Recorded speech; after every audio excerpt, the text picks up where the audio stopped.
The Federal Reserve's recent meeting minutes reveal a predominant concern among officials about the potential for rising inflation, which has led to the decision to maintain the key interest rate at approximately 4.3%. This cautious stance reflects uncertainties surrounding the impact of tariffs imposed during former President Donald Trump's administration. While inflation has shown a modest increase, it has not surged to the levels initially feared, prompting the Fed to adopt a wait-and-see approach as it seeks clearer evidence of the tariffs' effects on the economy. Despite a general consensus to hold rates steady, two board members, Christopher Waller and Michelle Bowman, dissented, advocating for a rate cut. Both were appointed during Trump's first term, suggesting a potential alignment with his economic policies. Chair Jerome Powell emphasized that assessing the full impact of the tariffs on inflation could take considerable time, indicating that future rate adjustments will depend on more definitive economic data. The Fed's interest rate decisions are critical as they influence borrowing costs for consumers and businesses, affecting mortgages, auto loans, and credit cards. By keeping rates steady, the Fed aims to balance the need to control inflation without stifling economic growth. This decision comes amid a backdrop of weaker-than-expected jobs data for July, raising market speculation about potential rate cuts in future meetings. Political pressure from Trump for rate reductions adds to the complexity of the Fed's decision-making process. The upcoming Jackson Hole Symposium, where Powell is expected to speak, is anticipated to provide further insights into the Fed's monetary policy direction.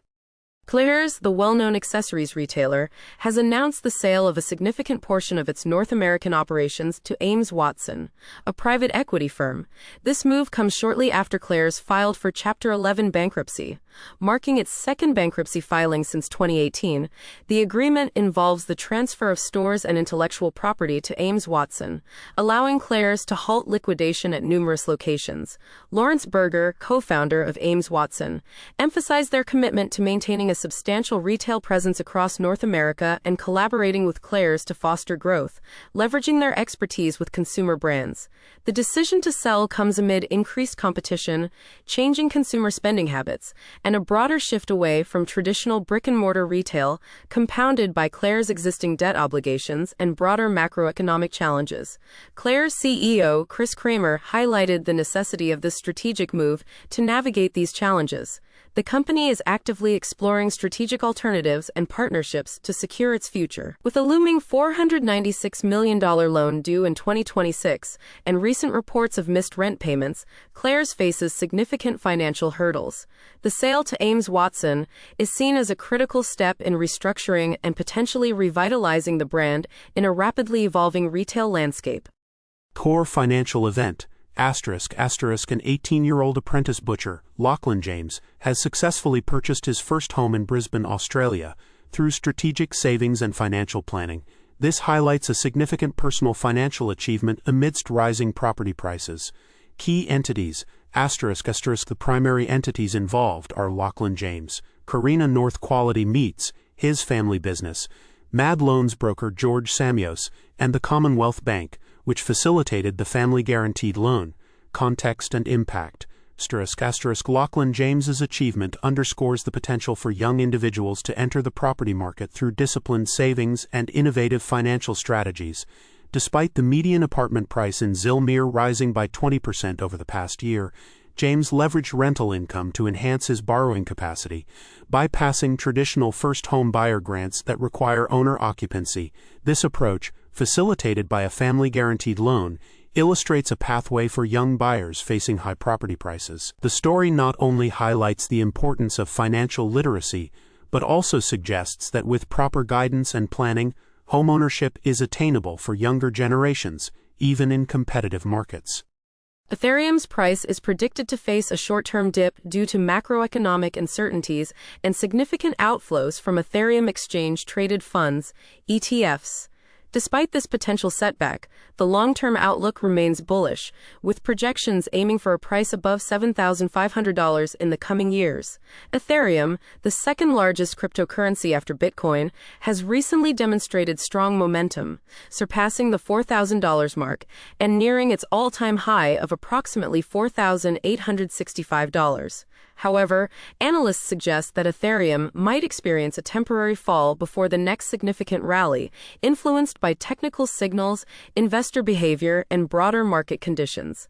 The cryptocurrency is currently trading above $4,200, reflecting a robust recovery from previous lows below $3,500, supported by a market capitalization exceeding $500 billion. Ethereum's recent performance has outpaced Bitcoin, with a 50% gain compared to Bitcoin's 10% rise, driven by optimism surrounding new regulations, Ethereum ETFs, and increased network use for stablecoins and decentralized finance. However, Ethereum is nearing a strong resistance zone between $4,700 and $4,800, where previous profit-taking occurred. Technical analysis indicates a potential correction phase, with the relative strength index RSI signaling weakening momentum and the possibility of revisiting support levels between $3,900 and $4,200. Broader economic factors, particularly the U.S. Federal Reserve's interest rate decisions, also impact Ethereum's price trends.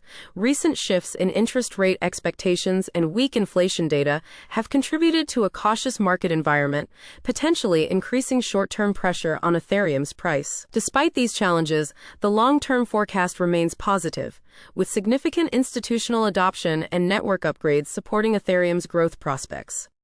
A recent report by the Consumer Federation of America, CFA, and the Climate and Community Institute, CCI, highlights a significant disparity in home insurance costs based on credit scores.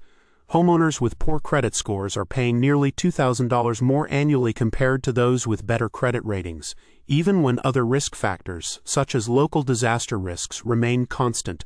The report underscores the financial burden placed on individuals with lower credit scores, emphasizing the need for a re-evaluation of credit-based pricing models in the insurance industry. The findings have implications for the broader financial and insurance markets, as they suggest that credit scoring remains a dominant factor in pricing strategies, potentially overshadowing other risk-based assessments. This could influence consumer behavior, prompting a push for regulatory scrutiny by bodies like the Federal Trade Commission, FTC, to ensure fair pricing practices. The report may also drive insurance companies to reassess their underwriting criteria and pricing models to address potential inequities. As the debate over the fairness and transparency of credit-based pricing continues, stakeholders, including consumers, insurers, and regulators, must navigate the balance between risk assessment and equitable access to financial services. Home Depot has issued a warning about potential price increases due to tariffs, amidst ongoing challenges in the home improvement sector. The company, which sources over 50% of its products domestically, indicated that tariff rates have increased significantly, leading to modest price hikes in certain categories. Despite these challenges, Home Depot remains optimistic about managing through the current macroeconomic environment, with CFO Richard McPhail highlighting the strong financial health of their customer base, who possess over $11 trillion in tappable equity. However, economic uncertainty and high interest rates are causing some homeowners to defer larger projects, which could impact future demand. The broader housing market is also facing headwinds, with U.S. home prices declining for the third consecutive month in July, according to Redfin. This trend is compounded by shrinking home sales, as reported by the National Association of Realtors, reflecting the lowest turnover rates in 3 decades. Home Depot's second quarter financial results showed a 4.9% increase in net sales to $45.3 billion, although net earnings remained flat at $4.5 billion. The company has maintained its fiscal 2025 guidance, anticipating a 3% decline in diluted earnings per share. Meanwhile, competitor Lowe's reported a 1.1% increase in comparable sales for the same period, bolstered by its acquisition of Artisan Design Group and plans to acquire Foundation Building Materials, signaling strategic moves to capture more of the professional home improvement and new home construction markets. The Suez Canal Economic Zone, SC Zone, has entered into 2 significant cooperation agreements with Japanese entities to advance green energy initiatives, particularly focusing on hydrogen bunkering. These agreements, formalized during the Egypt-Japan Business Council and Investment Forum in Tokyo, involve collaboration with Itochu Corporation and Orascom Construction to develop facilities for supplying ships with ammonia as a marine fuel at Sone's ports. This move is part of a broader strategy to reduce maritime emissions and transition towards sustainable energy solutions in the shipping industry, a crucial step given the global push towards decarbonization. Additionally, SC Zone has partnered with the Tokyo Metropolitan Government to enhance green hydrogen applications for ship bunkering, emphasizing knowledge exchange and boosting demand for clean energy. These initiatives are part of a larger framework involving 12 agreements aimed at strengthening investment returns, local production, and supply chains. The agreements underscore Sone's strategic role as a hub connecting the Red Sea and the Mediterranean, offering incentives like tax breaks and infrastructure support to attract global investments. The focus on green energy projects, including potential developments with Sumitomo Corporation, aligns with global trends towards sustainable industrial practices and positions SC Zone as a key player in the future of clean maritime transport. The financial markets are experiencing significant volatility, primarily driven by algorithmic selling pressures as investors brace for potential Federal Reserve rate cuts. This mechanical selling trend has led to market instability, with liquidity challenges expected to persist until mid-September. Despite these market shenanigans, the earnings environment remains robust, with 92% of the S&P 500 companies reporting an average earnings increase of 10.6% for the second quarter. Remarkably, the average earnings surprise was 8.8%, marking the strongest earnings surprise in 39 years. According to Ed Yardeni, globally, central banks are under scrutiny as they navigate recessionary pressures, with the upcoming Jackson Hole conference drawing attention. Fed Chairman Jerome Powell's speech is anticipated, though his influence may be diminished as a lame duck. European Central Bank President Christine Lagarde and Bank of England Governor Andrew Bailey are expected to support Powell's stance despite their institution's more aggressive rate cuts. Meanwhile, the U.S. housing market shows resilience, with a 5.2% increase in housing starts in July, indicating optimism for lower mortgage rates. However, building permits have declined, suggesting some caution remains in the construction sector. The recent analysis of platinum demand highlights a critical constraint in the hydrogen fuel cell sector, particularly for proton exchange membrane (PEM) fuel cells, which are heavily reliant on this scarce metal.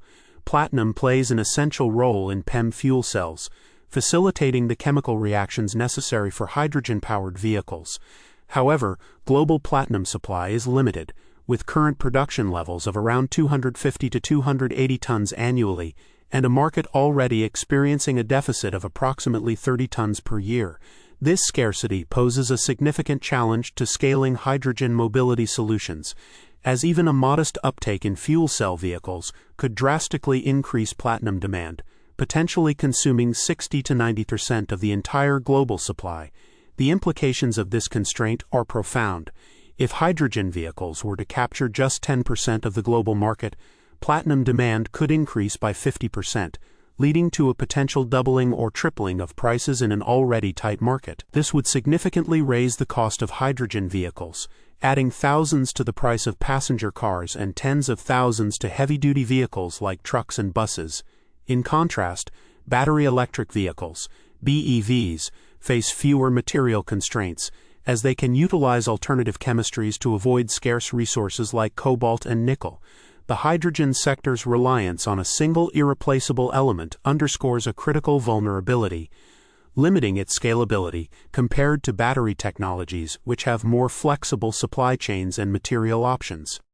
McDonald's is implementing a strategic shift to restore its reputation as an affordable dining option by reducing prices on key menu items. The fast food giant plans to cut the prices of ET combo meals by 15% and introduce special offers, such as $5 breakfast and $8 Big Mac and McNugget deals.